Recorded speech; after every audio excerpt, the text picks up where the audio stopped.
digidin, pã digidin, pã pã para sererê tiquidim. Adaptei aqui o Guarani do Carlos Gomes para nossa aula.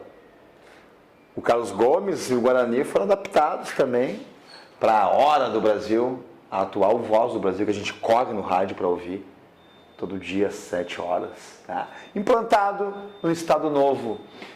O último e mais famoso, importante e impactante governo do período da Era Vargas. Sim, a Era Vargas, o período onde Getúlio Vargas governou ininterruptamente por 15 anos. Eu faço uma brincadeira, né? Se vocês têm a avó em casa ou a bisa bem saudável, ela tem que estar saudável, né? Tem a brincadeira chamada vamos travar o Nintendo da avó. O que é travar o Nintendo da avó? O Vargas era um cara que jamais, para quem viveu a época dele, ele passou do tipo assim, incólume, alguém que as pessoas lembram vagamente. Ou tu amava ou tu odiava, porque ele foi esse tipo de figura impactante. Aí se a tua avó gosta do Vargas, pergunta para ela, vó, você gostava do Vargas? Se ela dizer, sim, eu gostava do Vargas. Então a senhora votou nele naquele período. Ela vai ficar assim, a senhora gostava, a senhora votou nele. Ela vai dar uma travada no Nintendo. Fica assim, porque não vai lembrar, tadinha, de ter votado, porque não votou, porque o cara conseguiu sempre manobrar politicamente. Golpe dentro de golpe dentro de golpe. Então lembra, né? Plano Cohen, lembra do nosso último vídeo. Né? Um suposto plano comunista, que era falso, fake, se descobriu depois, que foi uma justificativa para o Vargas ficar no poder e implantar uma verdadeira ditadura aos moldes daquele totalitarismo nazi-fascista da Europa. O Vargas não foi fascista e não foi nazista, mas esteve próximo disso, ok? Cuidado com isso, porque lhe faltam características para a gente conseguir, do ponto de vista historiográfico, acadêmico, conceitual, enquadrá-lo aí. Mas ele tinha uma orientação muito parecida com isso. Ele beijou o pescoço dos fascistas, mordeu a orelha, né, do nazismo, ficou todo se querendo, mas não foi, tá?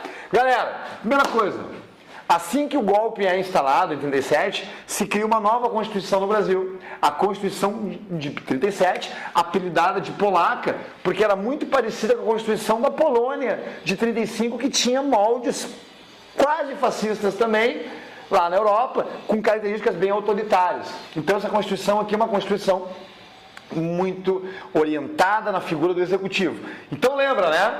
Se a Constituição ela é criada pelo governo, se ela não é resultado de uma assembleia democrática, onde várias pessoas votam, ela não é promulgada, tá? Ela é uma Constituição outorgada.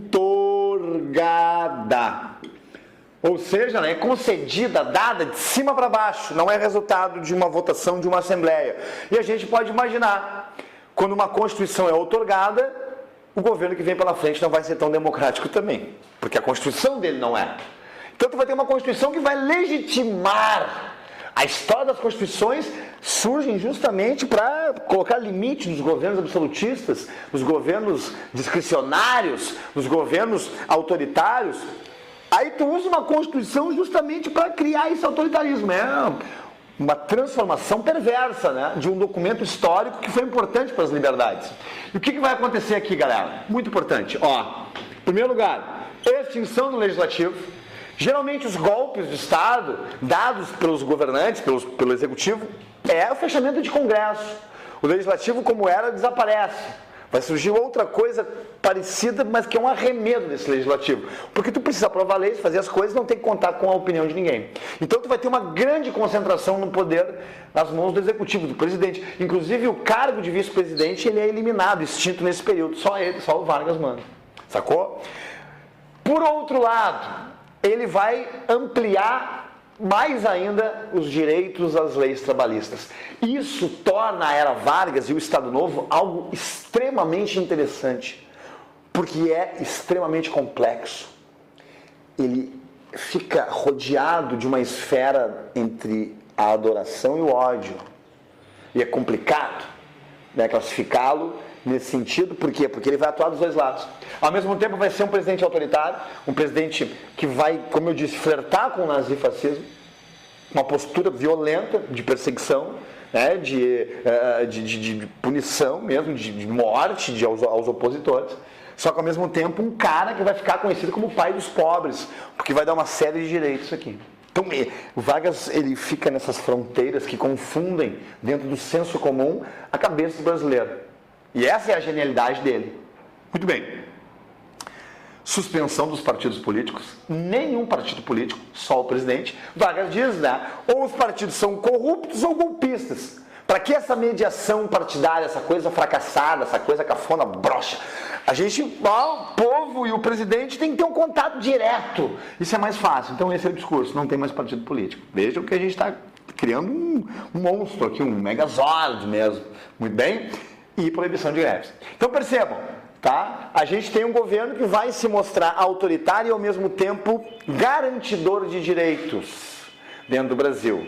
Essa é a grande complexidade do governo Estado Novo do Vargas aqui. E que vai moldar o pensamento político e a cabeça do brasileiro em algumas esferas que duram até hoje. No final da aula a gente vai falar disso.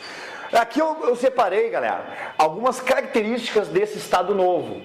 Ele é imenso, é uma bibliografia grande, eu posso indicar livros para vocês e tal, mas eu resumi alguns pontos aqui para ver essa coisa bem complexa que era Vargas. Primeira coisa, é um governo autoritário, beirando aquele totalitarismo. O Vargas vai ser marcado pelo quê? Pelo conceito do populismo. O populismo, ele tem um conceito mais abrangente e um conceito mais histórico. Vou tentar resumir rapidamente.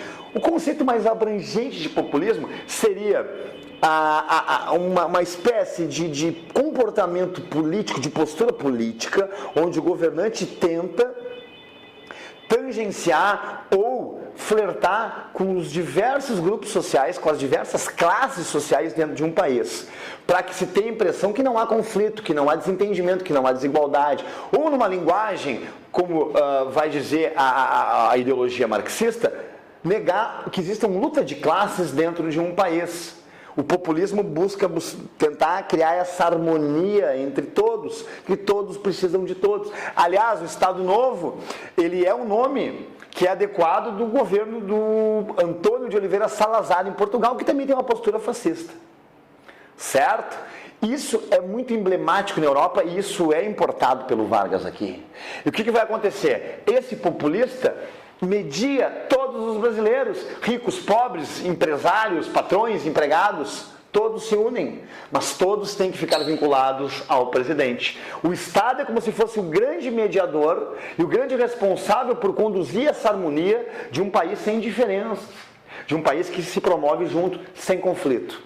Só que o populismo também, ele é um conceito que tem um determinado período histórico de validade, que é justamente ligado a países ali da América Latina, que viviam uma transição de uma economia agrária para uma economia industrial, e que nesse momento, na ausência, comparando com a Europa de revolução industrial, de uma burguesia consistente, que tem poder político organizado e tal, vinculado ao poder econômico, nesse meio que vazio de poder de uma classe dirigente ligado a isso, o populismo é um fenômeno de grandes líderes políticos que se ocupam do poder mediando essa transição de uma sociedade agrária para uma sociedade industrial, onde o grande capitalista é o próprio governo, o grande capitalista é o próprio Estado. O caso do Vargas aqui, a gente vai ter o modelo mexicano, o modelo argentino também, coisas parecidas.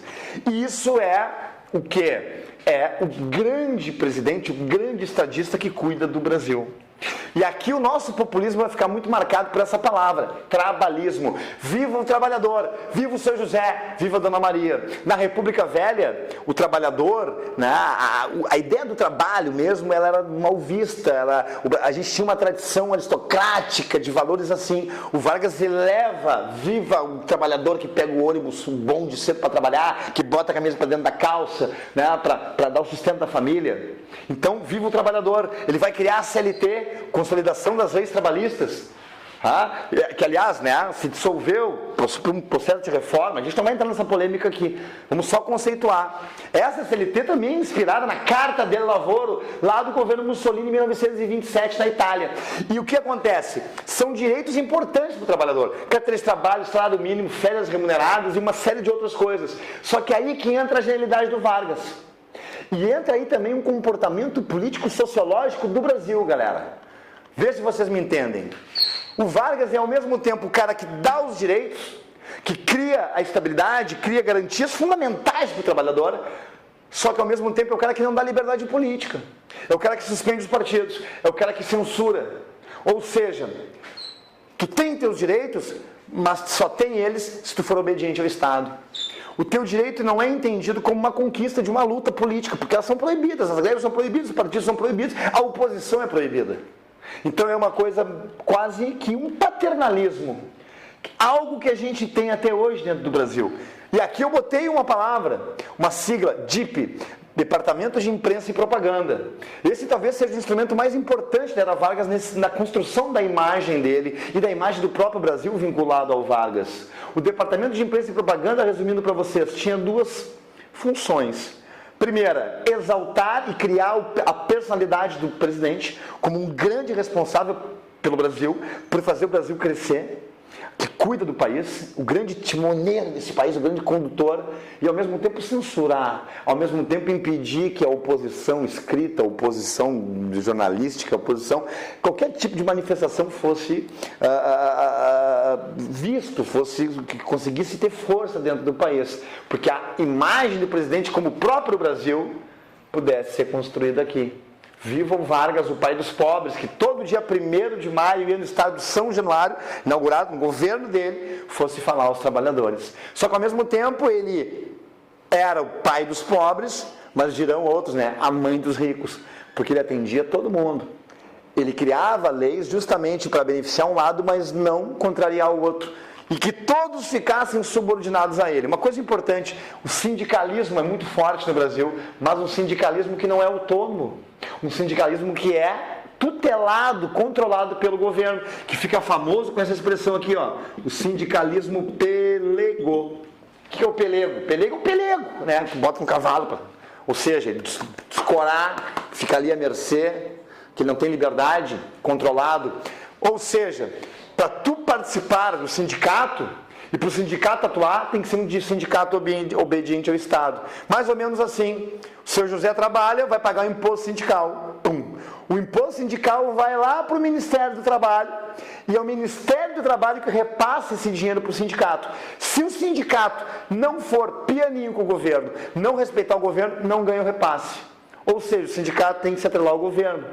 Resumindo, não é um sindicato autônomo, tal qual na Europa. Então a gente vai ter um sindicalismo muito engessado aqui e o sindicalismo governamental, que aliás virou um engessamento político muito forte dentro do país aqui, com Vargas. Percebam, a gente vai criar uma postura política onde as tuas garantias, os teus direitos só existem se tu tiver total submissão ao governo. E isso é terrível, e foi terrível sociologicamente para o resto da história do Brasil. Porque a gente vai entender o quê? Que sempre precisamos de um grande presidente, de um grande líder, para que o Brasil entre nos eixos. Porque nunca a gente consegue perceber, eu digo nunca de uma forma geral, respeitando as exceções, que as conquistas políticas, sociais, elas vêm de manifestações, de pleiteamento, de disputa de poder, de discussão, de debate, mas sim caídas de um bom governo. Então a gente se desmobiliza, toma uma atitude passiva e submissa por entender que a política não é coisa de gente comum. Isso vem dessa política construída aqui. Que, aliás, deu certo, porque aqui o Brasil desponta na economia industrial. É na Era Vargas que o Brasil sai de um país essencialmente agroexportador para um Brasil industrial. O primeiro grande boom da industrialização do Brasil é com Vargas, a indústria de base, a siderurgia, a metalurgia. Aqui o comecinho de uma indústria automobilística. O Vargas inicia isso aí. Tá? Um grande país, uma potência surgindo aqui regional, controla por quem? Pelo presidente. Ah, se não fosse o Vargas, não teríamos isso. Estão entendendo onde eu quero chegar? Isso cria um comportamento na gente terrível. Isso é o Estado Novo. É aquele autoritarismo, cria de um contexto internacional onde o liberalismo e a democracia estão em crise e os governos autoritários se sobressaem, e ele cria isso aqui dentro, porque o terreno está fértil, e vai criar uma postura populista, autoritária, onde a política e a mobilização, ela fica freada numa postura passiva em nome de um grande Messias, de um grande pai que cuida da gente. Isso tem reverberações até hoje. Inclusive, tomei a liberdade para trazer algo a mais para vocês aqui, que é isso aqui, ó. É um livro do José Murilo de Carvalho chamado Cidadania no Brasil. E ele vai dizer o quê? Que no Brasil a nossa cidadania ela é atravessada. Usando um modelo de cidadania ocidental, europeu, inglês, para ter parâmetro, a cidadania tem um tripé que é mais ou menos assim. Primeiro vem os direitos civis, que os direitos primários, a liberdade de ir e vir, direito de expressão, as manifestações do indivíduo, coisa iluminista. Com os direitos civis, tu busca os direitos políticos, que é a atuação, participação na sociedade, participação na escolha das decisões políticas do país. E com esses direitos políticos, com a tua mobilização, tu reivindica direito social, educação, saúde, dignidade e por aí vai. O Brasil, dirá José Murilo de Carvalho, não teve essa cidadania dessa forma. A gente tem uma estadania, que é o contrário. Primeiro vieram os direitos sociais. Nós temos as coisas dadas pelo Estado. A gente não tem a construção dos direitos, das garantias básicas, como saúde, educação e outras coisas, vindas de uma mobilização ou de uma construção racional, sociológica, política, reflexiva, de mobilização, de consciência, mas sim algo dado. Mas o Estado Novo vai acabar. Justamente pelo contexto histórico que ele está inserido, esse modelo vai se esgotar. E isso é assunto na nossa próxima aula. Estado Novo, parte 2, de Guidin a Sererê. Curta, compartilha, divulgue o aula D. Beijos.